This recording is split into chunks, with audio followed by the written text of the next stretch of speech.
Sahabat Indonesia Nusantara Raya, kali ini kita akan belajar public speaking. Bagaimana sih cara belajar yang cepat, mandiri, singkat gitu ya, tapi juga bernilai. Nah, caranya adalah memanfaatkan setiap kesempatan untuk berbicara di depan umum. Apakah itu audiennya jumlahnya sedikit, sedang, maupun dalam jumlah yang cukup banyak. Apapun kondisinya, apakah itu kesempatan yang formal maupun non formal ya. Tetapi yang kita ingin pelajari sekarang ini dalam video ini adalah bagaimana kita memanfaatkan situasi di sekitar kita, siapapun Anda, untuk belajar public speaking. Nah, saya akan sampaikan caranya sesaat lagi ya. Karena itu untuk Anda yang baru saja bergabung, jangan lupa tekan tombol subscribe-nya terlebih dahulu, kemudian tekan tombol loncengnya supaya nanti kalau kita update video baru, maka Anda akan mendapatkan notifikasi untuk yang pertama kalinya.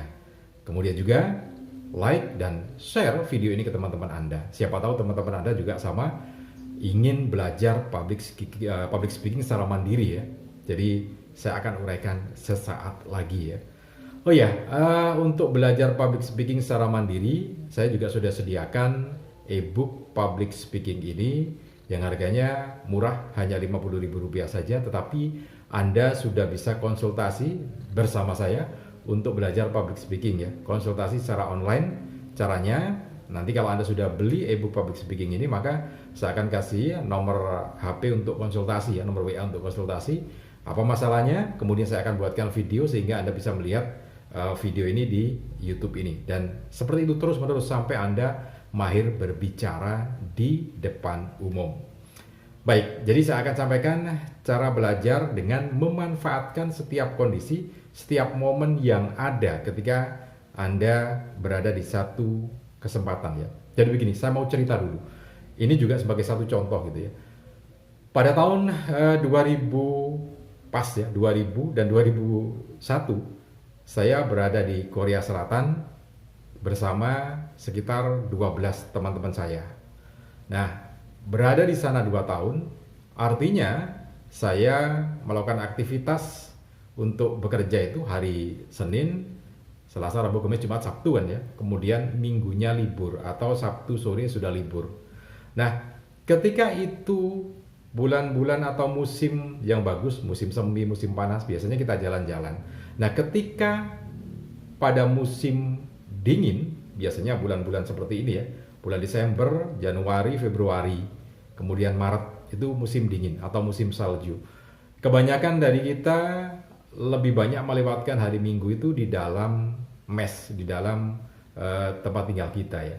Kemudian ngobrol. Nah, saat itulah saya mulai ajak teman-teman untuk belajar public speaking. Nah, caranya bagaimana?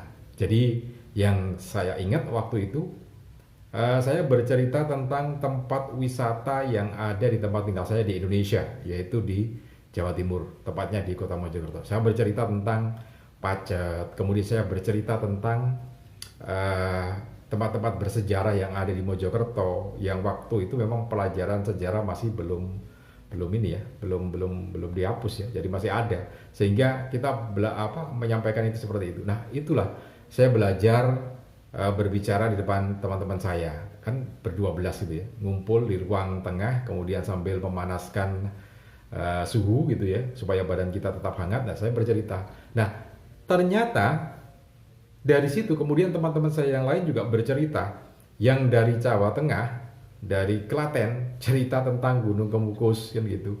Kemudian ya banyak cerita tentang sana, banyak sekali panjang. Kemudian yang dari daerah lain, kebetulan dari Senggigi, itu juga bercerita tentang kondisi Senggiginya, pantai Senggiginya seperti apa, jadi cerita. Nah, ketika ada satu di antara 2 orang yang kemudian tidak pandai berbicara, biasanya saya tanya. Nah, dari pertanyaan itulah kemudian teman-teman ini berbicara panjang lebar tentang situasi di tempat tinggalnya di Indonesia. Nah, dari situ kemudian, oh, ini ternyata cara belajar public speaking dengan cara semacam ini akan membuat seseorang akan mampu memiliki kemampuan public speaking ya. Tinggal ini kan bentuknya non formal. Jadi public speaking itu kan ada yang formal, ada yang non formal. Ini klasifikasi yang saya buat ya. Jadi yang non formal ya seperti yang barusan saya ceritakan ketika kita berkumpul dengan teman-teman, saya bercerita tentang banyak hal, kemudian gantian mereka bercerita. Ya tidak perlu di resmi gitu ya, diformalkan kemudian ayo satu bicara, enggak, tanya aja, ngobrol. Nah, itu yang menjadi bukti bahwa ini adalah bentuk cara belajar public speaking secara non formal. Nah, banyak momen ataupun banyak kesempatan-kesempatan yang lain yang bisa dimanfaatkan untuk belajar public speaking ini. Nah, seperti apa caranya? Semuanya sudah saya tulis dalam ebook public speaking saya. Silakan Anda yang ingin memiliki, kemudian ingin belajar secara mandiri juga bisa memanfaatkan itu. Oke, jadi itu beberapa catatan bagaimana kita belajar public speaking secara non formal ya.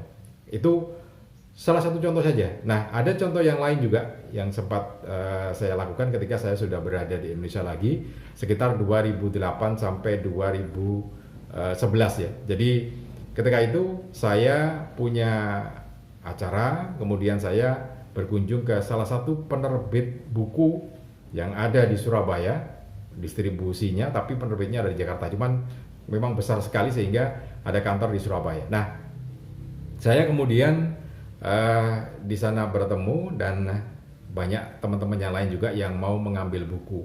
Nah, semuanya pada diam. Ada sekitar 5 orang ya. Kok pada diam semuanya? Padahal kita sama antri untuk ngambil buku kan begitu. Nah, ketika saya coba pancing dialog, ternyata ada satu orang yang tadi diam saja di sebelah saya, kemudian dialog nyaman gitu ya. Saya tanyakan, ambil buku apa di penerbit ini? Kemudian beliau menyampaikan ngambil buku masak ya, sehingga pada waktu mengambil buku masakan itu bercerita untuk apa buku masakannya, cerita panjang lebar untuk satu kegiatan dan itu mendatangkan masa. Nah, ketika itulah dia bercerita panjang lebar. Nah, di situ menjadi satu contoh, satu kesempatan bahwa ini ada sebuah kesempatan dimanapun kita berada dan pada posisi apapun, ada kesempatan untuk belajar berbicara di depan umum. Nah, tapi sekali lagi ini adalah non formal.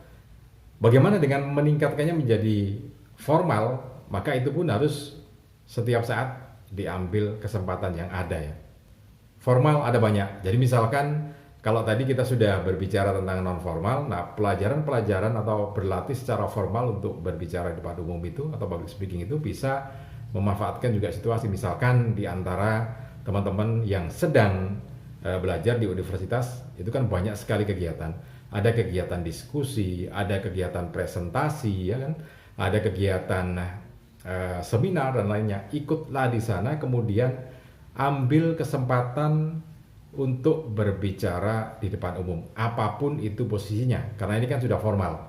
Jadi bisa sebagai moderator, bisa sebagai pembawa acara, bisa sebagai pemimpin rapat ketika rapat organisasi ya. Misalkan kalau di Senat, kemudian juga diskusi kelas atau diskusi kelompok, ambillah inisiatif untuk menjadi pembicara, kesempatan untuk berbicara.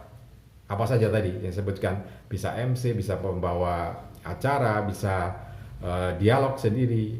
Bahkan kalaupun sudah tidak berada di kampus, katakanlah sudah berada di dunia kerja, maka ambil kesempatan juga ketika Anda jadi bagian dari tim ya untuk berbicara.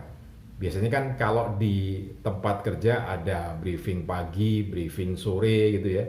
Kemudian juga ada rapat divisi atau rapat kerja. Nah, silakan Anda bisa memanfaatkan setiap kesempatan itu untuk ambil bagian dalam berbicara. Nah, meskipun tentu saja ketika ini sudah menjadi kondisi formal, maka harus ada struktur materi yang akan Anda sampaikan. Jadi sebagai seorang karyawan tentu ada yang ingin Anda sampaikan. Nah, ketika ada yang ingin Anda sampaikan itu, maka di struktur tertulis dulu, kemudian nanti akan disampaikan secara lesan atau secara pembicaraan ya. Tapi dibuat dulu strukturnya, misalkan pembukanya, kemudian pokok permasalahan yang akan Anda sampaikan, kemudian penutupnya. Nah, itu dibuat terlebih dahulu. Kalau sudah terbiasa, Maka yang dibuat hanya poin-poinnya saja atau pointers-pointersnya saja yang bisa dibuatkan. Oke, itu beberapa catatan bagaimana cara kita belajar dengan memanfaatkan situasi yang ada, apakah itu situasi non formal maupun formal.